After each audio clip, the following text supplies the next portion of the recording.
അവിശ്വസനീയമായ വിജയം നേടിയ ഒരാളുടെ കഥ. ദൽജീത് സിംഗ് സന്ദർ. അതെ, ദൽജീത് സിംഗ് സന്ദർ. ഒരു സാധാരണ അധ്യാപകൻ. മാസം വെറും 4400 രൂപ സമ്പാദിച്ചിരുന്ന ഒരാൾ. അദ്ദേഹം എങ്ങനെ കോടീശ്വരനായി മാറിയെന്നതിന്റെ ഒരു ആഴത്തിലുള്ള ഒരു പരിശോധനയാണ് നമ്മളിന്ന് നടത്തുന്നത്. തീർച്ചയായും. അപ്പോൾ നമ്മുടെ ലക്ഷ്യം ഇതാണ്: ഈ വിജയകഥയുടെ ഉള്ളിലേക്കൊന്ന് നോക്കുക. വെസ്റ്റീജന്റെ ജീവിതം മാറ്റിമറിച്ചു എന്ന് കേൾക്കാൻ എളുപ്പമാണ്, പക്ഷേ അതിനപ്പുറം എന്താണ്? അതെ, അതിനപ്പുറം എന്താണ്? ആ മാറ്റത്തിന് പിന്നിലെ കാരണങ്ങൾ എന്തൊക്കെയാണ്? ഡയറക്റ്റ് സെല്ലിംഗ് എന്ന ഈ ബിസിനസ് മോഡൽ, അത് ശരിക്കും എങ്ങനെയാണ് ഇവിടെ പ്രവർത്തിച്ചത്? ശരിയാണ്. ഇതൊരു വ്യക്തിയുടെ മാത്രം കഥയായി കാണാതെ ഒരു ബിസിനസ് കേസ് സ്റ്റഡി പോലെ നമുക്കിതിനെ സമീപിക്കാം. അത് നല്ലൊരു പോയിന്റാണ്. ദൽജീത് സിംഗിന്റെ ആ ഒരു ഹാർഡ് വർക്ക്, പിന്നെ അദ്ദേഹത്തിന്റെ കഴിവുകൾ, അതോടൊപ്പം വെസ്റ്റീജ് എന്ന ആ ഒരു സിസ്റ്റം. അതെ, ആ സിസ്റ്റം നൽകിയ സപ്പോർട്ട്, ഇതൊക്കെ എത്രത്തോളം ഈ വിജയത്തിൽ പങ്കുവഹിച്ചു എന്ന് നമുക്കൊന്ന് വേർതിരിച്ചു നോക്കാം. അപ്പോൾ നമുക്ക് തുടക്കത്തിൽ നിന്ന് തന്നെ തുടങ്ങാം. ദൽജീത് സിംഗിന്റെ പഴയ ജീവിതം. വളരെ സാധാരണ ഒരു പശ്ചാത്തലത്തിൽ നിന്നാണ് അദ്ദേഹം വരുന്നത്, അല്ലേ? അതെ, വളരെ സിമ്പിൾ. വെറും 2 ഏക്കർ ഭൂമിയുള്ളൊരു കർഷകന്റെ മകൻ. 2 ഏക്കർ മാത്രം? അതെ. ഇംഗ്ലീഷിൽ MA ഒക്കെ ഉണ്ടായിട്ടും അദ്ദേഹം അധ്യാപകനായി ജോലിക്ക് കയറുമ്പോൾ ആദ്യത്തെ ശമ്പളം വെറും 600 രൂപ മാസം. 600 രൂപ. എന്നിട്ടോ 15 വർഷം അദ്ദേഹം ഈ ജോലി തുടർന്നു. അതെ, 15 വർഷം. ആ അധ്യാപന ജീവിതം പൂർത്തിയാക്കിയപ്പോൾ അദ്ദേഹത്തിന്റെ ശമ്പളം എത്രയായി എന്നറിയുമോ? എത്രയായിരുന്നു? വെറും 4400 രൂപ. 15 വർഷം കൊണ്ട് 600 രൂപയിൽ നിന്ന് 4400 രൂപയിലേക്ക്. അതെ, അതായത് ഒരു വർഷം ശരാശരി 250 രൂപയുടെ വർധനവ്. ഇത് കേൾക്കുമ്പോൾ തന്നെ ആ ഒരു സാമ്പത്തിക അവസ്ഥയുടെ ഒരു ചിത്രം നമുക്ക് കിട്ടുന്നുണ്ട്. കൃത്യമായി പറഞ്ഞാൽ, ആ കാലത്തെ വിലക്കയറ്റം വെച്ച് നോക്കിയാൽ ശമ്പളം കൂടുന്നതിനു പകരം കുറയുകയായിരുന്നു എന്ന് വേണമെങ്കിൽ പറയാം. ശരിയാണ്. ഒരേ സൈക്കിൾ ചവിട്ടി മടുത്തു എന്ന് അദ്ദേഹം തന്നെ പറയുന്നുണ്ട്. ആ ഒരു അവസ്ഥ, മുന്നോട്ട് പോകുന്നില്ല എന്നൊരു തോന്നല്. അതെ, ലക്ഷക്കണക്കിന് ആളുകൾക്ക് റിലേറ്റ് ചെയ്യാൻ പറ്റുന്ന ഒരവസ്ഥ. ഈ ഒരു സാഹചര്യത്തിൽ നിന്നാണ് അദ്ദേഹം ഒരു മാറ്റം ആഗ്രഹിച്ച് ദുബായിലേക്ക് പോകുന്നത്. അതെ, അവിടെ ട്രെയിനിംഗ് സൂപ്പർവൈസറായും മാനേജറായും ഒക്കെ ജോലി ചെയ്തു. പുറമേ നിന്ന് നോക്കുമ്പോൾ അതൊരു വലിയ സ്റ്റെപ്പാണ്. തീർച്ചയായും. പക്ഷെ അവിടെയും കാര്യങ്ങൾ അത്ര എളുപ്പമായിരുന്നില്ല. അല്ല. അവിടെയാണ് കഥയിലെ ആദ്യത്തെ ഒരു വലിയ തിരിച്ചടി വരുന്നത്. Hyper acidity. ആരോഗ്യപരമായ ഒരു പ്രശ്നം ഇന്ത്യയിലേക്ക് തിരികെ വന്നു. അതെ, 22 വർഷത്തെ അധ്വാനത്തിന് ശേഷം കയ്യിൽ ജോറിയില്ല, ആരോഗ്യമില്ല, എവിടെ തുടങ്ങണമെന്നറിയാത്തൊരവസ്ഥ. ജീവിതം പലതവണ എന്ന് താഴേക്ക് വലിച്ചെറിഞ്ഞുവെന്ന് അദ്ദേഹം തന്നെ പറയുന്നുണ്ടല്ലോ. അതെ, ആ ഒരു നിസ്സഹായ അവസ്ഥ. അപ്പോൾ എല്ലാം നഷ്ടപ്പെട്ട് നാട്ടിൽ തിരിച്ചെത്തിയ ഒരാള് ഇവിടെയാണ് ടേണിംഗ് പോയിന്റ് വരുന്നത്. അതെ, കഥയിലെ വഴിത്തിരിവ്. ശ്രദ്ധിക്കേണ്ട കാര്യം, അതൊരു ബിസിനസ് അവസരമായിട്ടല്ല ആദ്യം വന്നത്. അല്ല, മറിച്ച് ഒരു ആരോഗ്യ പ്രശ്നത്തിനുള്ള പരിഹാരമായിട്ടാണ് വെസ്റ്റീജ് അദ്ദേഹത്തിന്റെ മുന്നിലെത്തുന്നത്. ഇത് വളരെ വളരെ പ്രധാനപ്പെട്ട ഒരു പോയിന്റാണ്. കാരണം ഡയറക്റ്റ് സെല്ലിംഗിലെ ഏറ്റവും വലിയ ശക്തി എന്താണെന്ന് ചോദിച്ചാൽ എന്താണ്? വ്യക്തിപരമായ അനുഭവം, ആ പേഴ്സണൽ ടെസ്റ്റിമണി. അദ്ദേഹത്തെ അലട്ടിയിരുന്ന അസിഡിറ്റിക്ക് വെസ്റ്റീജിന്റെ ഫുഡ് സപ്ലിമെന്റുകൾ ഒരു പരിഹാരമായി. അപ്പോൾ ഉൽപ്പന്നം അദ്ദേഹത്തിന് ഗുണം ചെയ്തു. അതെ, ആരോഗ്യം തിരിച്ചു കിട്ടി. വെസ്റ്റീജ് എന്നെ രക്ഷിച്ചു എന്ന് അദ്ദേഹം പറയുമ്പം അതിലൊരു സത്യസന്ധതയുണ്ട്. അതൊരു അനുഭവമാണ്. ആ ഒരു വ്യക്തിപരമായ വിശ്വാസം, അതിൽ നിന്നാണ് ബിസിനസ് എന്ന ഐഡിയ വരുന്നത്. അതെ. പക്ഷേ ബിസിനസ് പാരമ്പര്യമൊന്നുമില്ലാത്തൊരാൾക്ക്, അതെ, ജോലികൾ മാത്രം ചെയ്ത് ശീലിച്ചൊരു കുടുംബം, അവർക്ക് ഇതൊരു വലിയ വെല്ലുവിളിയായിരുന്നിരിക്കണം. തീർച്ചയായും. അദ്ദേഹം അത് തുറന്നു പറയുന്നുണ്ട്. 10 തവണയല്ല 100 തവണയെങ്കിലും ഇത് നിർത്തിയാലോ എന്ന് ചിന്തിച്ചുവെന്ന്. ആ തുടക്കത്തിലെ ബുദ്ധിമുട്ടുകൾ. ഉൽപ്പന്നത്തിൽ വിശ്വാസമുണ്ട്, പക്ഷേ ഇതെങ്ങനെ മറ്റുള്ളവരോട് പറയും? ഒരു ടീമിനെ എങ്ങനെ ഉണ്ടാക്കും?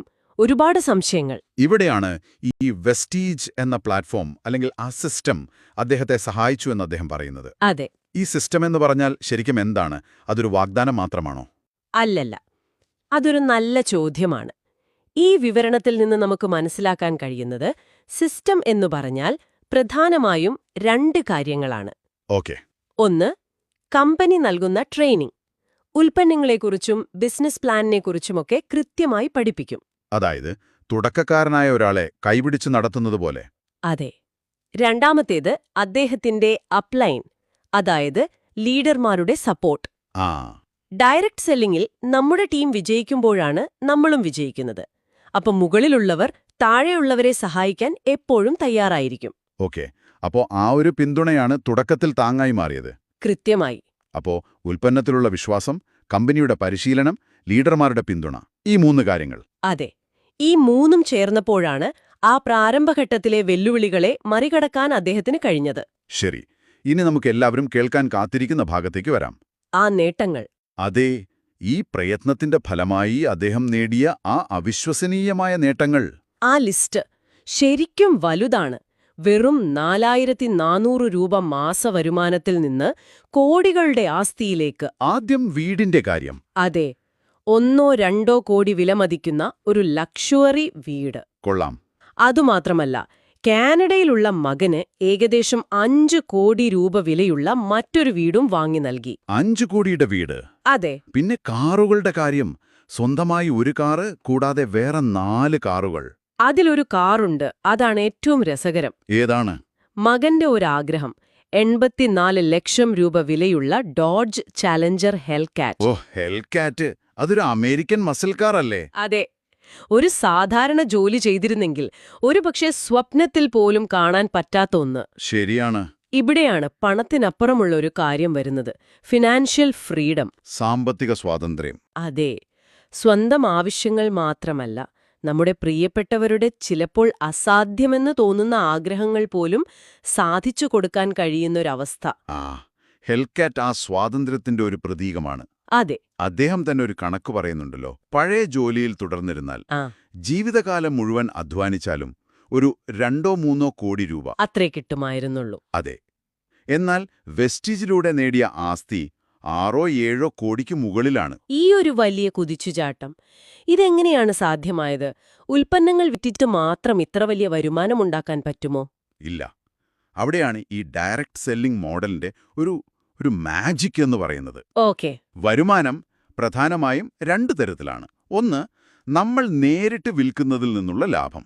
അത് ചെറുതാണ്. പിന്നെ രണ്ടാമത്തേത്, നമ്മളുണ്ടാക്കുന്ന ടീമിന്റെ മൊത്തം വിൽപ്പനയിൽ നിന്നുള്ളൊരു കമ്മീഷൻ.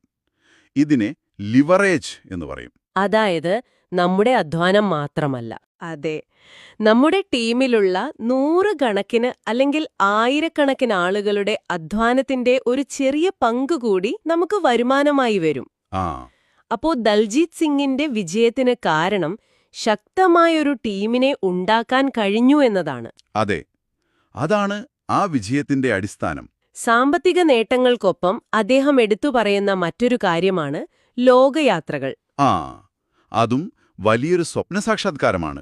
യൂറോപ്പിലെ ഷെങ്കൻ വിസ കിട്ടിയതും മ്യൂണിക്, സ്ലോവാക്യ, വിയന്ന, ദുബായ്, തുർക്കി, ഒരുപാട് രാജ്യങ്ങൾ. അതെ, ഒരു സാധാരണ ഇന്ത്യൻ മിഡിൽ ക്ലാസ് കുടുംബത്തിൽ നിന്നുള്ള ഒരാൾക്ക് ലോകം ചുറ്റുക എന്നത് തന്നെ വലിയൊരു കാര്യമാണ്. അടുത്ത യാത്ര സ്വിറ്റ്സർലൻഡിലേക്കാണെന്നും പറയുന്നു. അതെ, ഇത് ജീവിത നിലവാരത്തിൽ വന്ന ഒരു സമ്പൂർണമായ മാറ്റമാണ്.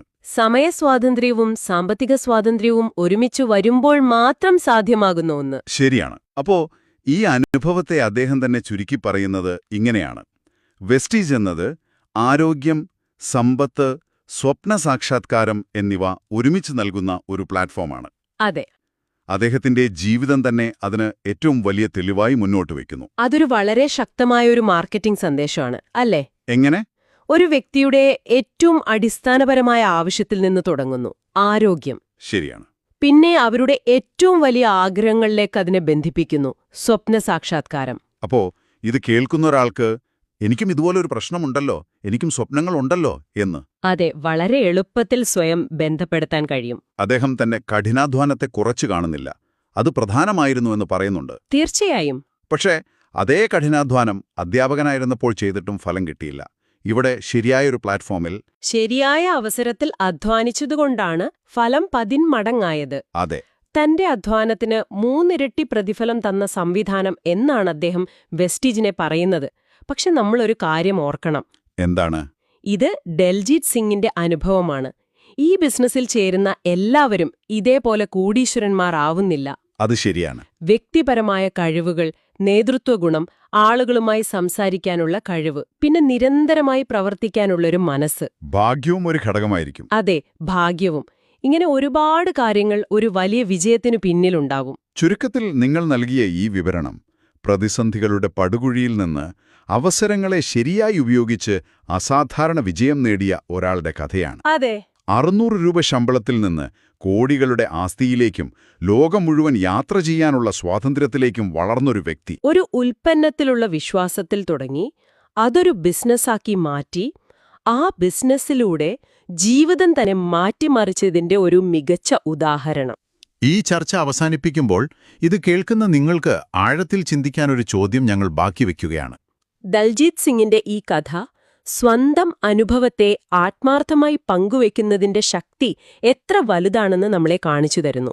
ഒരു ബിസിനസ് പ്ലാനിനെക്കുറിച്ച് പറയുന്നതിനേക്കാൾ ശക്തമാണ് ഇതെന്റെ ജീവിതം മാറ്റിമറിച്ചു എന്ന് പറയുന്ന ഒരു യഥാർത്ഥ കഥ. അതെ, ഇത് നിങ്ങളോടൊരു പ്രധാന ചോദ്യം ചോദിക്കുന്നുണ്ട്. ഏതൊരു സംരംഭത്തിലായാലും അതിന്റെ വിജയത്തിന്റെ പിന്നിൽ ആ സിസ്റ്റത്തിന്റെ ഘടനയും പിന്തുണയുമാണോ കൂടുതൽ പ്രധാനം? അതോ നമുക്ക് ആത്മാർത്ഥമായി പറയാൻ കഴിയുന്ന, മറ്റുള്ളവരെ പ്രചോദിപ്പിക്കുന്ന ഒരു വ്യക്തിപരമായ അനുഭവകഥയുടെ ശക്തിയാണോ? നിങ്ങളുടെ സ്വന്തം ജീവിതത്തിൽ ഈ 2 ഘടകങ്ങളും എവിടെയാണ് നിൽക്കുന്നത്?